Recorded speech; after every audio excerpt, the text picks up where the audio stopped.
Hello guys, what is up? I am truly thrilled today because today's video is one of the most intimate and detailed videos I'm probably ever going to share with you. As many of you may know, I am an obsessive goal setter. I can honestly say after 11 years of business and many other years being a student and a professional, one thing I am truly good at is that I have mastered the art of setting goals and making them come true. Over the time I've been on YouTube, so many of you have asked me to show you exactly how I set goals and make them come true that year. And today is kind of perfect because today I'm actually setting my intentions and my goals for 2020. So instead of giving you a how-to guide or anything else that just kind of theoretically does it, I'm actually going to take you through my setting goals for this year. I'm going to show you what my goals are, and I'm going to show you exactly what to do if you want to create amazing, crazy goals and crush them in 2020. Some of the things that I've accomplished with these goals: finishing a doctoral degree, PhD, appearing on every major Canadian network TV show as a relationship expert, and even some networks in the US, including Fox and Friends, single-handedly growing a $1 million business that's growing even faster today and is about to scale 13 times over, marrying the love of my life and having a beautiful family with the 2 kids that I love so much more than anything in this world. I say these things not to brag. I just want you guys to understand the sheer power of setting goals, and if you do it in the right way, you can virtually do anything you put your mind to. You honestly don't need anything crazy to do this exercise. I usually just use a Google Doc, so I have my computer here. I'm gonna put it on screen record so you can see what I'm actually doing. I have all of my previous goals from previous years right here. I started making these exact types of goals in 2008, and I can honestly say all of my success is because of these goals. I also bring up my printer that I absolutely never use except for printing out my goals. So the printer is nice, I feel, because it gives you something tangible so that you can actually print out your goals and look at them like this and hang them somewhere. They become tangible when you see it printed out. So I kind of think the printer is a fun way of handling it, but you don't need to do that. You could put it on your screensaver, you could just have it on your computer, whatever you want. I hope you guys have all entered the big giveaway, and I'm so glad to have done KimMas / vlogmas this year. I hope you guys all enjoyed it. I definitely think I'm gonna do it again next year. It was so much fun to hang out with you guys every single day for 12 days in a row. Okay, so let's get right into the goal setting. If you're not already subscribed, you definitely should do that because I'm incorporating a lot more girl boss and deep relationship content in 2020, which you'll see in my goal. So I'm gonna be following the template that I've used in previous years for my goals. These are my goals from 2010. It's crazy to think that these goals I'm about to write right now are for 2020. My life was so different 10 years ago, and it's all because of these goals. Honestly, it's crazy. So I start by having my name at the top and whatever year it's going to be. You'll see here, even on my 2008 goals, it says the year at the top. But I like also saying my name too because I personalize it, because it's nice to make it personalized so that you are accountable to these goals. And I list out all the categories that are important to me in my life. So for me, I always start with educational because I always want to be further educating myself in some area. For me specifically, in the last few years, my education has been in business and furthering my business skills, but over time that has really changed. Career is really important to me. That's why I started these goals in the first place. Financial, again, really important. What's the point of career if you're not saving, if you don't have financial goals? Personal is things like exercise, food, taking time for yourself, whatever that means to you. Relationship and family. The family category is new since I've had the kids, because before, obviously, I didn't have a family, so I didn't have any family related goals. I would put my immediate family related goals in with my personal goals. For educational, I started my master's program at MIT this year. This is my second master's. I also have a PhD, but I'm doing my entrepreneurial master's program this year with Fern Harnish at MIT because I really want to grow the business. The one thing you really want to do in here is use very descriptive language. You really want to feel the emotion of the goal you're trying to communicate so that when you read it on your goals, you're actually feeling that. You're I'm gonna relish every moment in the classes and I'm gonna enjoy hanging out with my classmates. You want to create the emotion. So that's what I always try to do in these goals. Don't worry if you think people are gonna laugh at you because these are just too flowery. These are for you. No one is gonna see these unless you choose to share them. But for me, a lot of the time, they're so intimate that I don't share. It's a miracle that I'm even sharing them with you guys today on YouTube because I'm not that kind of open person, but I really want to help you guys. So I'm gonna put to relish every moment in my classes, to enjoy all the time with my classmates, and to impress my teachers. Scaling KMA is the easiest thing ever. So I always focus on things like ease and enjoyment. So not only about the goal itself, but how I'm gonna feel when I'm achieving that goal. Because to me, that really helps kind of set the intention and the emotion and the energy behind the goal. I don't wanna put like, oh, read a certain number of books, because I'm not really concerned about quantity. All I care about is the quality of what I'm reading. I wanna make sure that everything I read is relevant to me and that it's helpful. The next goal I wanna write is to spare no expense for learning materials.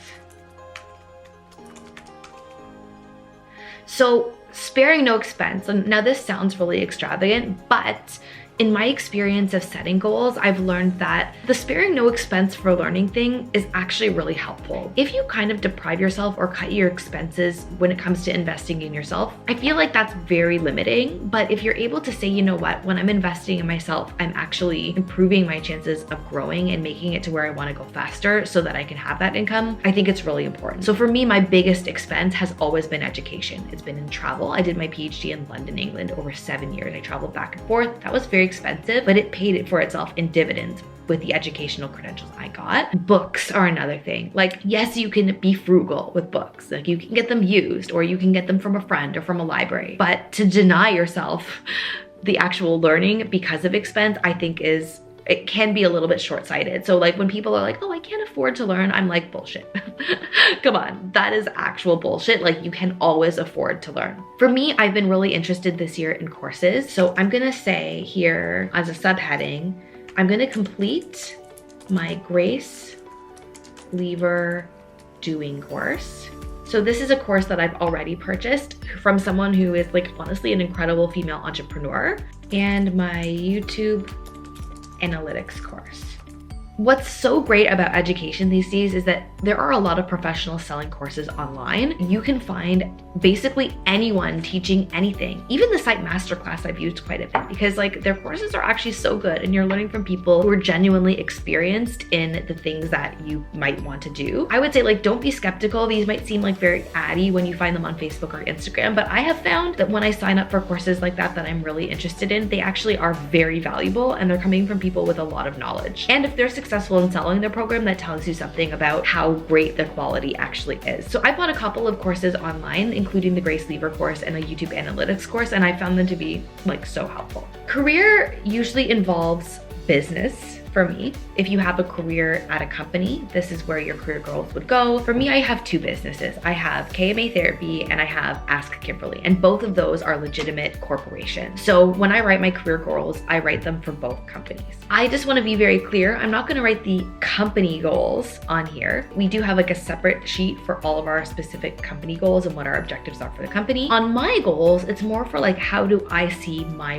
role within the company? What turns, what changes do I want to see? So you're not going to see every single like company goal in here because that's redundant, but what do I see for myself within the company this year? For career, to fully embrace my role as CEO, as a visionary for the company, and feel more comfortable being direct with people in this leadership role. So over 11 years, I've had to be really direct with people, but this year, I'm not taking any shit from anyone. We need to achieve our goals, and I am really dedicated to being like as direct as I can be. This year, I want to be featured in Forbes, Entrepreneur, and Inc. for my work with KMA. If you guys know from previous years, this was probably like the golden year, 2010 for me, because this is when I actually started to write media appearances on my goals. So I want you guys to take a really close look here. I don't know if you can see that. This is like the first year I started writing. Globe and Mail, Toronto Star, National Post, Cosmopolitan Magazine, Chatelaine, Oprah, Vogue, Flair, Fashion, Parents Canada, and Toronto Sun. And by the end of the year, I was featured in all of those magazines and papers only because I wrote them down and that is what I manifested that year. It was pretty crazy. So I feel like this is the year where it really sunk in for me, where I was like, oh shoot, like when I write things down, they happen. Somehow the energy out there like makes it possible for me. Like I believed in goal setting, but I didn't realize like how wild the universe was until I started doing this. So as you guys know, I've been featured in a lot of media already, but for me, usually it's like for my work as a relationship expert. So to be like, oh, I'm giving relationship advice, or I'm writing an article on like how to deal with something. This year, I'm putting my intentions to a place where I'm going to be featured for my work as a businesswoman. So that is my intention for this year. I want to be in Forbes, Entrepreneur, and Inc. think as like an up and comer, as someone who is being featured because she is like a kick-ass businesswoman. That is what I want this year. And then the third thing, to be nominated for Canada's Top 40 Under 40. I feel like this may happen this year, but this is also a possibility for next year. I won't be upset if this one doesn't happen in 2020 because I realize like this is like a crazy list of people, and I want to make sure that when I'm on this list, when I'm on this list, I want to be like my best self. I want it to be a year where I truly deserve to be on this list for Canada's Top 40 Under 40. Next, I put to create an online course and launch it. Let's create a date for that because we want to make sure, you know, and launch it by end of February 2020. If you guys want me to launch a course, I was thinking of doing something in like the SEO realm or maybe even the goal setting realm, but if you guys want something like that, let me know in the comments below. So create a course that I'm passionate about that is so good and so helpful, and launch it by end of February 2020. That is a very short period of time for a goal, but I feel like you gotta put a timeline on it. I'm not gonna put a lot of like KMA's goals on here, but one thing I do wanna put is to travel to New York, set up first KMA location by June of 2020. And I'm gonna put and to vlog this experience in my day in the life of a girl boss series. So this is a little bit of like a KMA goal, but it's also like, how do I want to deal with this? So I'm gonna vlog the experience. I'm gonna put it on Instagram, and I'm gonna share with you guys like all of my experiences and adventures that I have like while expanding my business from 9 offices in Toronto to 44 in North America. That's gonna be a crazy ride, by the way, over the next 3 years. That's my intention, is I really wanna like share the experience, document it while I'm actually scaling. Let's take a look at here and see if I've got enough. I mean, this might seem huge, but I've been doing this goal thing for so long, and I realized like if there's anything I want, I have to write it down. So I want to make sure I'm like actually listing everything I want. What was I thinking? To be nominated for Canada's Top 40 and make it, not just be nominated. I want to win, baby. Okay, maybe I'm gonna do like a big partnership goal to secure a massive brand partnership. So you guys know I do some partnerships on my YouTube channel. I love the brands I work with, but in this, we're gonna say a massive brand partnership. We're gonna say a 6-figure brand partnership, and we're gonna say it's gonna be 6 to 9 month contract with a brand I love as a spokesperson. I don't know what that brand is yet, but I know the universe is gonna bring it once I write these goals. I think under career, I'm gonna write one more thing, and it's gonna be content related. So it'll be about the type of thing that I speak about. And I think that I want this year to be really focused on girl boss, because in past years, I was really focused on like relationship content, like how to deal with relationship. This year, I'm sharing a lot more of my entrepreneurial journey with you. So I'm gonna write something about to expand my content and engage my awesome audience with my new girl boss content, to be open and vulnerable in my blogging and sharing online, and to inspire young future entrepreneurs all over the world. That is my intent. We're only on 2 categories, but you can see how this is really starting to like shape up here. So for personal, I put to continue doing Ashtanga yoga 5 times plus per week because I love it. For flexibility, strength, and inner peace, to continue eating 100% vegan. To continue structuring my day so that I have time for reading and reflection in the morning. And those are some of my favorite moments, when I'm looking out the front window and I'm having my coffee and I'm just like reflecting. I put some things in here about planning spa visits every 30 days. Now this again seems like really extravagant, but for me, it's really the only time I have off, and I love going to the spa. Like, it helps me think about things. It helps me reflect on what's been going on and plan for the future. So I love these days. It's kind of like having a mini retreat. If you want to save money and you don't want to go to the spa, you can do anything. You could go to your gym, go in the whirlpool or in the sauna at your gym, or you could just take a day to pamper yourself alone in your home by doing like a face mask and actually meditating or doing some self-care that way, or even a really good yoga class. I'm planning to take a solo vacation this year at some point. I don't know where where that's gonna be, but I think it could be a retreat or somewhere that I really wanna go on my own, where I can read, where I can go shopping, or I can do business. I do wanna reorganize my closet again, and I have this vision of wearing badass work clothes that are comfy and elegant with beautiful jewelry. And finally, on important days, I have a full glam squad for hair, makeup, and nails. This helps me prepare intellectually before something big without wasting time on appearance. Because I always find that like on filming days and on big interview or meeting days, when I'm leading meetings or when I'm interviewing candidates, it can be really hard to like be doing your makeup and your hair and getting ready for that while taking care of the kids and while actually preparing for what you have to do that day. It is becoming a priority for me now on important days to actually have help with hair and makeup. That does sound extravagant, guys, but I promise you, if you do follow my goals and if you work hard over time, you too will get to the point where it becomes necessary for you to get help in other areas of your life so that you can actually focus even more on your long-term goals and your business. So for relationship, I always like to write a little bit of something for my relationship. Is your goal to find the love of your life? And if that is the goal, what are you gonna do to get you there? For me, I'm in a relationship, I'm married, and I have 2 kids. So what do I plan to do this year to continue the loving relationship that I have with Nathan and to make it the most fulfilling it could possibly be? I put that we're going to continue regular date nights every other Tuesday. That's something we used to do religiously, but then we kind of got off track when we had Zach, to be honest. It's been a bit of a year, but I want to get back on track with those date nights every other Tuesday. I want to plan one getaway with Nathan this year that is just us. So like usually when we go on like a good vacation, we do like 3 days of something adventurous for him. And then we do another 3 days of something like relaxing, like laying on a beach for me. Cassie's turning 6 this year, and we've literally done this just about every year since we've had her. A lot of parents are like afraid to leave their kids with grandparents or with a babysitter or with someone in their family. But we've really always done that because I believe it's really important to put your relationship first and actually make sure that the foundation of your entire family is strong. So I think that's something that we are going to do for sure this year. And finally, to text something nice to Nathan once every day. I think it really helps when the tone of your messages with someone isn't just transactional and it isn't just logistical. So it's not like, oh, are you gonna pick up Cassie? Or, oh, are you gonna be home by 4:30? Or whatever other task that we're asking each other to do during the day. My goal this year is to text something nice every day that's meaningful, that has nothing to do with the family or the kids, that's more about us. And then finally, guys, in the family category, I do have some exciting family goals for this year. So we are taking a trip to Cuba in April for my brother and Dilsa's wedding, and I'm so excited. But it's gonna be my first time traveling with the kids, so I'm a little nervous about that. So I wrote here, I really focused on the emotions, that I'm gonna be calm and excited. So if you have family goals, it's good to write the goal, but it's also really important to convey like the emotion you have behind it and be as specific as possible. We're gonna be throwing both Cassie and Zach memorable birthday parties in January. Cassie is going to be turning 6 and Zach is going to be turning 1, to get more help with babysitting when I really need it, and to continue recognizing that there's nothing wrong with receiving support from loving family and caregivers so I can better support my family.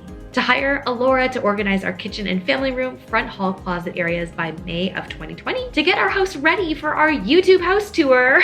You guys have been waiting for it and I have not been on it. So like one of my goals for 2020 is to get it like perfectly ready and organized so that I can share this house with you guys because we love it so much here. To make a conscious effort to visit my parents regularly so they can spend time with both Cassie and Zach. And finally, this is the most important one of all, in my opinion. To recognize that I'm a great mom, and I'm reminded of that by the people who love me regularly. Now this one is hard for me to say because I feel like in life, especially as a mom, there's rarely a time where anyone ever says to you like you're doing a great job. It's always like, oh, what could you be doing better? Or oh, what are the other moms doing that you're not doing? Or are you a working mom? Or do you stay at home? And how does your body look? And all that stuff. I have found it really difficult with both of my kids to recognize that I actually am a really good mom who tries really hard and who loves them. So every day I want to tell myself that I'm a great mom and that I am living in line with my values and that I'm very, very happy with the way that Nathan and I are raising our kids. That's an important message in my goals. So as you guys can probably see, the goal setting exercise is very driven. It's very ambitious, and I'm sure that will be the case for you guys as well. But there's also a very big self-care element to setting goals, because part of your goals is to understand that you're worth it